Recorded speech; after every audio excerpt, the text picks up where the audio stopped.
Alors on parle des crédits, on parle des banques. Vous parliez, vous, des primo-accédants, parce que là, c'est vraiment quelque chose qui est nouveau. C'est que c'est la grande majorité quand même des Français, hein, qui veulent acheter leur premier bien. Vous vous rendez compte que voilà, ces primo-accédants sont complètement bloqués et pour vous, c'est un souci? Ah, c'est dramatique.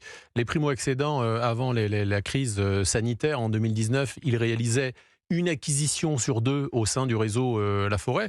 Aujourd'hui, ils en réalisent 1 sur 5, tout simplement parce qu'ils ont des difficultés de financement.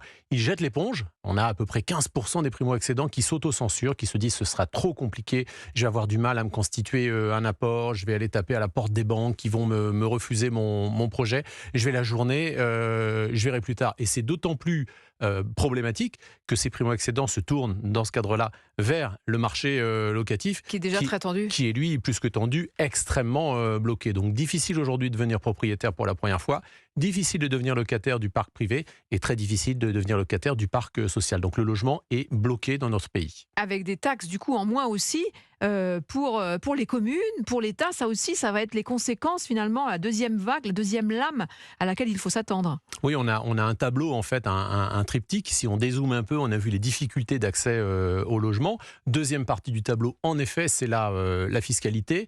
Moins de ventes au niveau national, ça veut dire moins de droits de mutation, ce qu'on appelle les frais de notaire. C'était 16 milliards l'année dernière pour les caisses de l'État. Cette année, on envisage un recul de 2,5 milliards. Ah oui, c'est énorme. C'est pas une paille. Et donc, dans ce cadre-là, les taxes qui sont à la main des communes, qui vont flamber, on l'a vu avec la taxe foncière, on le voit avec la taxe sur les résidences secondaires également, qui vont être fortement orientées à la hausse, et ce n'est pas terminé. Mmh.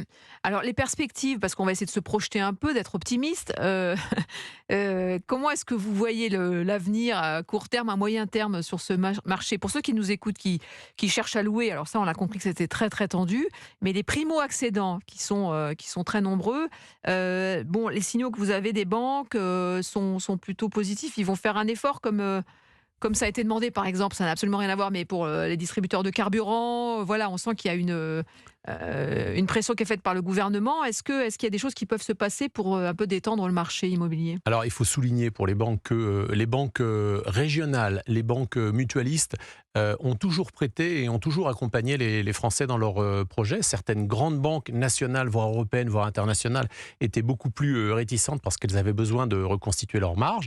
Il semble, depuis la rentrée, que les signaux soient davantage au vert.